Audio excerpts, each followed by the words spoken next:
Good afternoon, students. Today we take the new topic of cardiovascular system, endocarditis. इससे पहले अपने pericarditis के बारे में डिस्कस किया था. अब inner layer of the heart के अंदर इन्फ्लामेटरी कंडीशंस होती है जिसको अपन एंडोकार्डाइटिस बोलते हैं, इसके बारे में डिस्कस करेंगे. तो first of all we take the definition.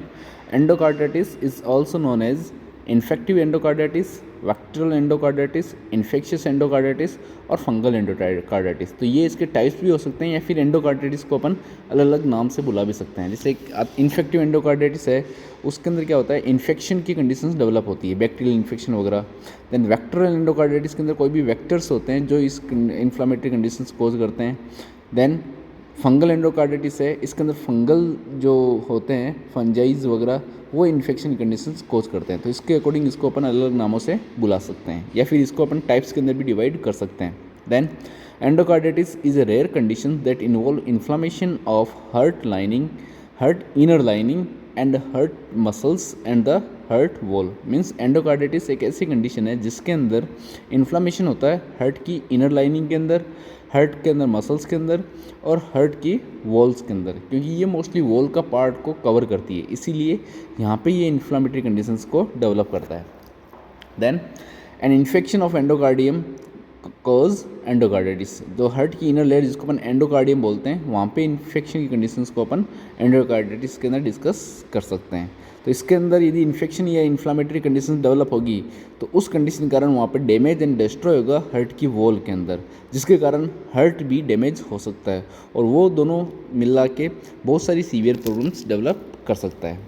तो एंडोकार्डाइटिस के आते हैं. देन इसके पहले अपन थोड़े से टाइप्स के बारे में भी डिस्कस करते हैं. जैसे ये इन्फेक्टिव एंडोकार्डाइटिस है, तो ये कैसे डेवलप होता है, कैसे ये कंडीशंस कोज करता है. जैसे किसी भी पर्सन्स के अंदर इन्फेक्शन होगा, मान लो कोई भी बैक्टीरियल वायरल इन्फेक्शन होगा, तो inner lining of the heart है वो इन्फ्लाम होगी और वहाँ पर फिब्रिन क्लॉट का फॉर्मेशन होगा. जब फिब्रिन क्लॉट वहाँ पे फॉर्मेशन होगा तो वो वहाँ पे कॉलोनी बनाएगा पैथोजेंस के द्वारा. यानी जो भी माइक्रो ऑर्गेनिज्म है, कोई भी बैक्टीरिया वगैरह है, वो वहाँ पे कॉलोनी यानी कलेक्ट होके और अपनी ग्रोथ करेंगे और वहाँ पे कॉलोनी बनाएंगे, जिसके कारण वहाँ पर बैक्टीरियमिया की कंडीशंस है वो डेवलप होगी. और ये जितनी भी कंडीशंस है ये कोई भी टाइप के प्रोसीजर्स के कारण अपीयर होती है. जैसे कि किसी पर्सन का अपन आर्टेरियल कैथेटराइजेशन कर रहे हैं या वेनस कैथेटराइजेशन करते हैं, कार्डियक कैथेटराइजेशन कर रहे हैं, या फिर कोई जीआई ट्रैक्ट की रिलेटेड सर्जरी है या बायोप्सी वगैरह हो रखी है, तो उन पर्सनस के अंदर अपन इन्वेसिव प्रोसीजर करते हैं. उसके कारण पर्सनस के अंदर होता है bacteraemia, means infection in the blood. और वो बैक्टीरियमिया है वो पैथोजेंस धीरे धीरे वहाँ से निकल के चले जाते हैं हार्ट के अंदर, और हार्ट की जो एंडोकार्डियम लेयर है वहाँ पे इन्फ्लामेटरी कंडीशंस कोज करते हैं और फिर वो वहाँ पे जाके क्या करेंगे, कलेक्ट होंगे और वहाँ पे कॉलोनी का फॉर्मेशन करेंगे. जब वहाँ पे ये इन्फेक्शन डेवलप होगा तो मीन्स वहाँ पे टिश्यू वगैरह डैमेज होगी, तो वहाँ पर प्लेटलेट्स और फाइब्रिन्स है उन माइक्रोइज्म के चारों तरफ आके जमा होना स्टार्ट हो जाएगी और वो उसको पूरी तरीके से कवर कर लेगी.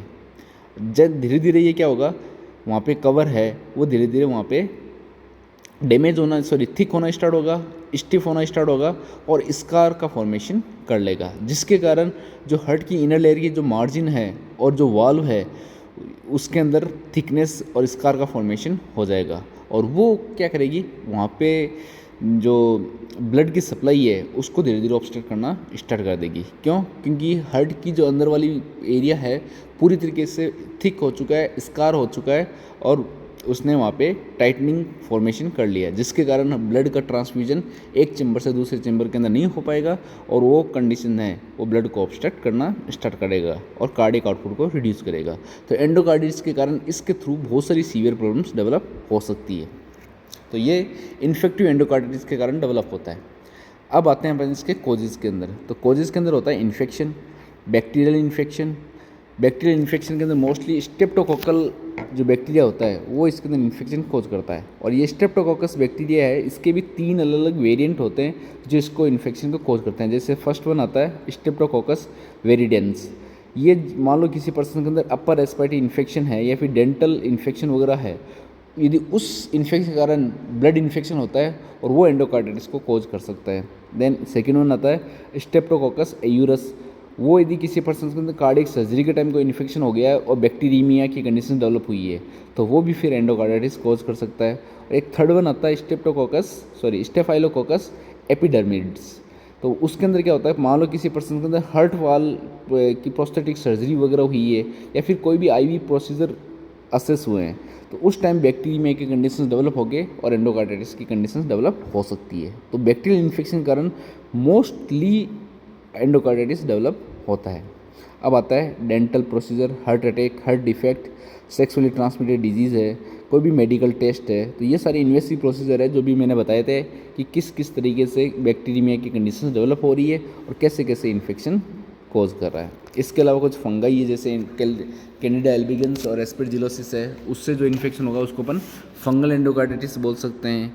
या फिर कोई भी हार्ट वॉल से रिलेटेड डिजीज़ कंडीशंस है, र्यूमेटिक फीवर वगैरह है, तो उससे भी ये कंडीशंस डेवलप हो सकती है। तो ये सारे क्या इसके कॉजेज है जो इस कंडीशंस को लीड करते हैं। अब आते हैं रिस्क फैक्टर जो कैसे कैसे एंडोकार्डाइटिस को डेवलप करेंगे।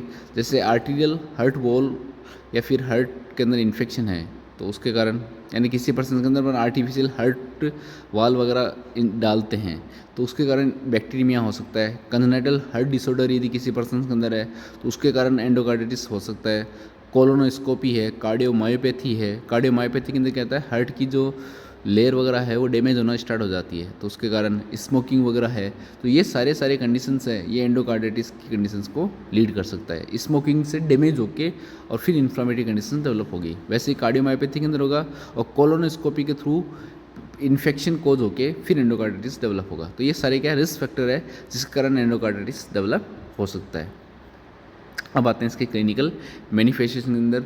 तो मोस्टली इसके अंदर मैनिफेस्टेशन हार्ट से रिलेटेड डेवलप होंगे, लेकिन कुछ मैनिफेस्टेशन और डेवलप होते हैं जैसे कि पर्सनस के अंदर weight loss, high fever, muscle pain, coughing, night sweat, headache, shortness of breath, swelling of limb and abdomen, उसके अंदर स्वेलिंग आ जाएगा। देन हेमेच्यूरिया की कंडीशन डेवलप होगी, ब्लड यूरिन के अंदर प्रेजेंस मिलेगा, एनोरेक्सिया, भूख कम लगेगी। तो ये सारी क्या है, ये इन्फेक्शन के कारण है, मैनिफेस्टेशन है वो पर्सन्स के अंदर डेवलप होते हैं। इसके अलावा टेकिकार्डिया कंडीशंस डेवलप हो सकती है, हार्ट से रिलेटेड।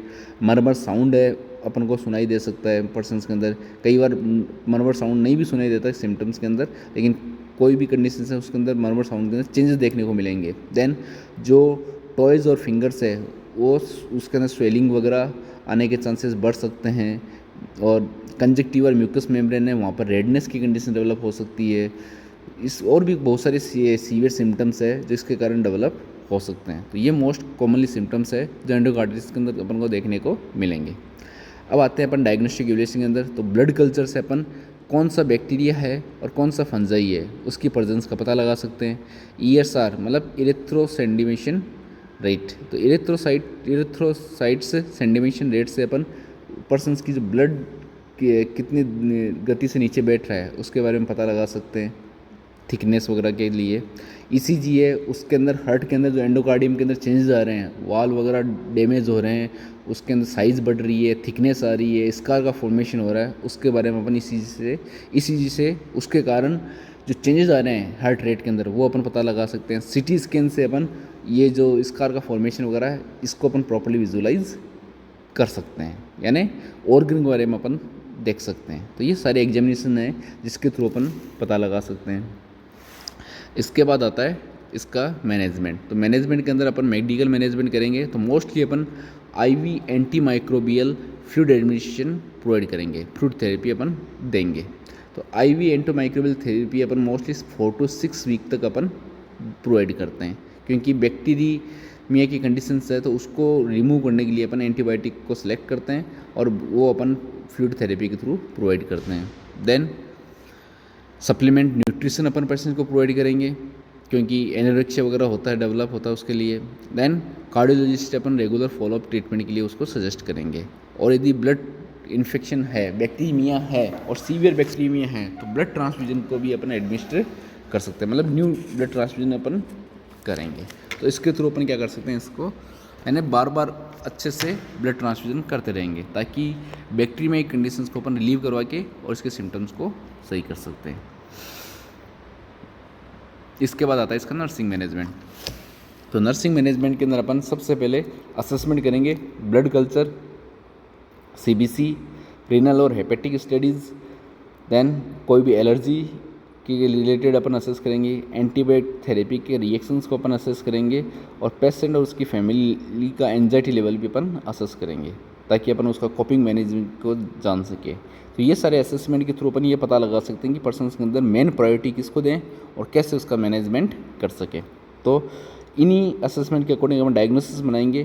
तो डायग्नोसिस के अंदर सबसे पहले हार्ट की वॉल अपने देखा था कि हार्ट की वॉल के अंदर एनलार्जमेंट हो रहा है, वो थिक हो रही है और स्कार का फॉर्मेशन हो रहा है और वो कार्डिक आउटपुट को रिड्यूस करता है। तो फर्स्ट नर्सिंग डायग्नोसिस उससे रिलेटेड होगी, decrease cardiac output related to the structural factor.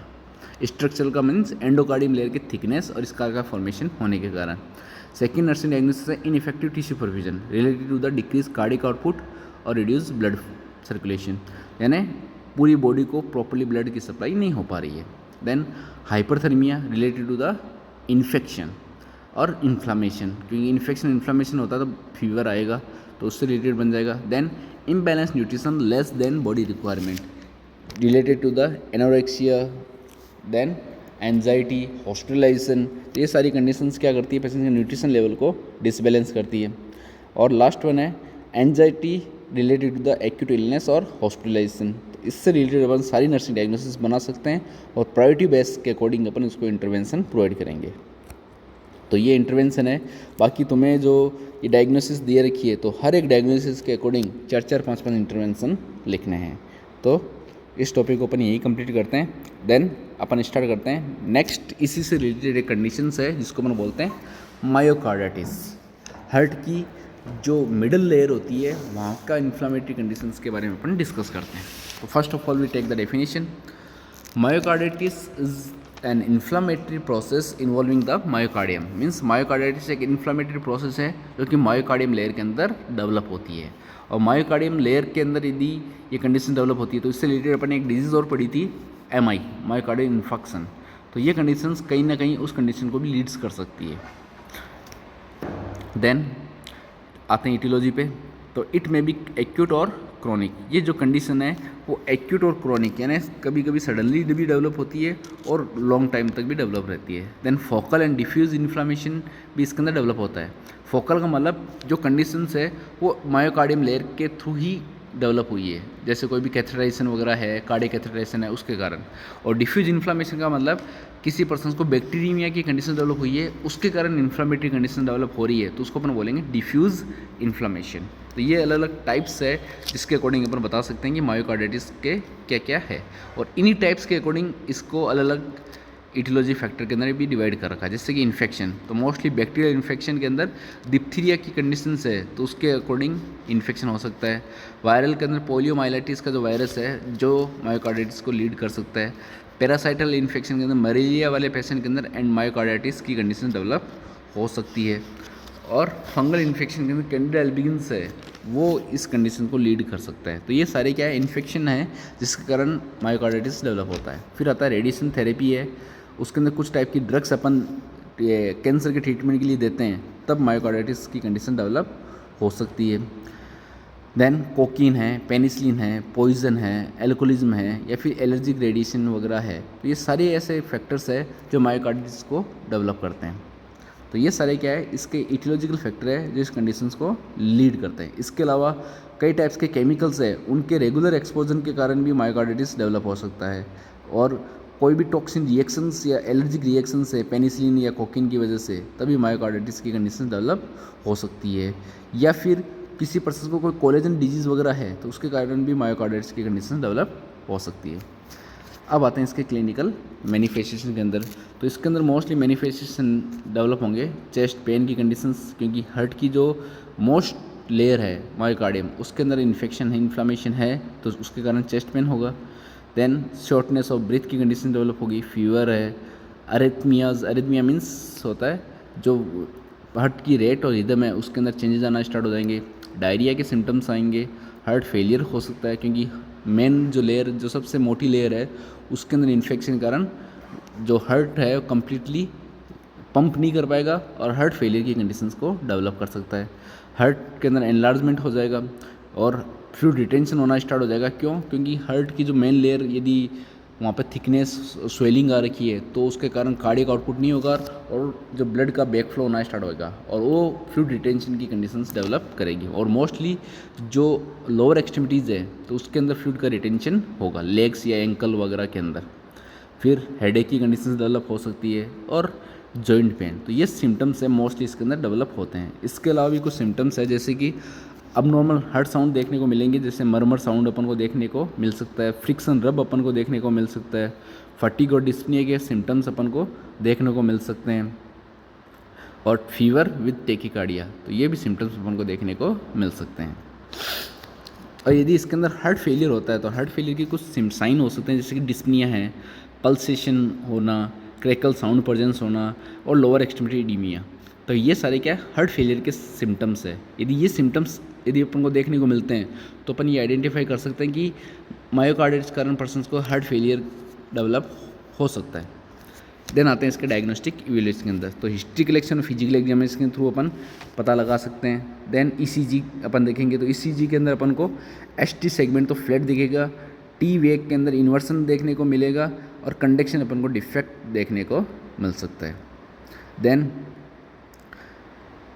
CBC करेंगे तो सीबीसी के अंदर अपन को ब्लड डब्ल्यूबीसी काउंट अपन को ज़्यादा देखने को मिलेगा और सेंडिमेशन रेट वो भी अपन को ज़्यादा देखने को मिलेगी। उसके बाद में एक्सरे अपन चेस्ट का लेते हैं तो उसके अंदर हार्ट का एनलार्जमेंट और लंग्स कंजेशन देखने को मिल सकता है। उसके बाद अपन स्टूल और थ्रोट कल्चर अपन करते हैं तो वो बैक्टीरिया और वायरस की प्रेजेंस को आइसोलेट करेगा। इकोकार्डियोग्राम अपन पर्सन के अंदर करते हैं तो उसके थ्रू अपन डेफिनेटिव डायग्नोसिस कर सकते हैं, क्योंकि इसके थ्रू अपन मायोकार्डियम लेयर को अपन अच्छे से उसकी साइज़, उसके स्ट्रक्चर, उसका फंक्शन है हार्ट का वो प्रॉपर्ली पता चल जाएगा। और एमआरआई है वो भी अपन को स्ट्रक्चर के अंदर क्या क्या चेंजेस आ रहे हैं उसके बारे में अपन को बता सकता है। तो ये सारे एग्जामिनेशन है जिसके थ्रू अपन मायोकार्डिटिस की कंडीशंस के बारे में पता लगा सकते हैं। यानी एंडोकार्डिटिस, मायोकार्डिटिस और पेरिकार्डिटिस इन तीनों के अंदर ये लगभग सेम से ही डायग्नोस्टिक इवैल्यूएशन होंगे। अब आते हैं इसके मैनेजमेंट के अंदर। तो मैनेजमेंट के अंदर पर्सन्स को अपन फर्स्ट ऑफ ऑल इन्फेक्शन है तो एंटीबायोटिक थेरेपी अपन प्रोवाइड कर सकते हैं। फ्लूइड रिटेंशन हो रहा है तो उसके लिए अपन इस एससी इनिबिटर्स और बीटा ब्लॉकर्स वगैरह अपन दे सकते हैं। डायूरेटिक्स अपन फ्लूइड को और हार्ट फेलियर की कंडीशन को रिड्यूस करने के लिए डायूरेटिक्स और डिजॉक्सिन्स अपन दे सकते हैं, जिसके लिए अपन प्रूसेमाइड्स अपन मोस्टली थेरेपी प्रोवाइड करते हैं। देन आता है इसका नर्सिंग मैनेजमेंट। तो नर्सिंग मैनेजमेंट तुम्हें अपने अकॉर्डिंग डिस्कस करना है, जैसे एंडोकार्डिटिस और मायोकार्डिटिस के अंदर देखा है, पेरिकार्डिटिस के अंदर देखा है, उसी के अकॉर्डिंग इसका नर्सिंग मैनेजमेंट होगा। So this topic is complete. Thank you.